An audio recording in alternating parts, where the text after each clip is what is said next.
Hervır namarda namar ile yayara paş eder seni.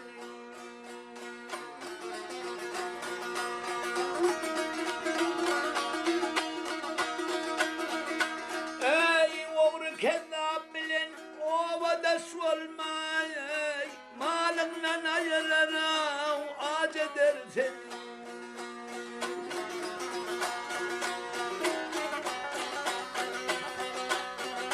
Samsam adam bilen oturma Samsam adam bilen oturma Zinhar namar bilen sen şehvet kurma. Ey kadırdan dostumdan yüzün ve vurma Barsam cephesine gel tac eder seni.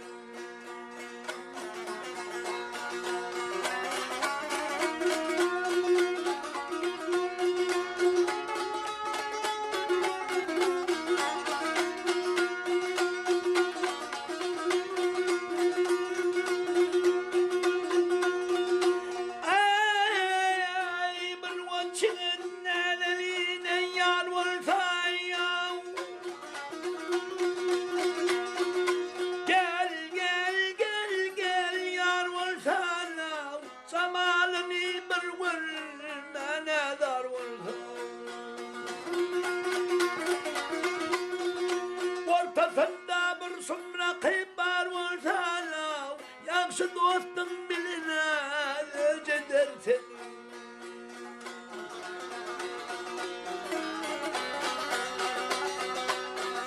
Maltım ile yaydım nesihat Maltım ile yaydım nesihat Zinhar namar bilene olmağın gülper. Ey Huday verse şehadetli bir perdenden Karragan çağım değil yaş eder seni. Yâre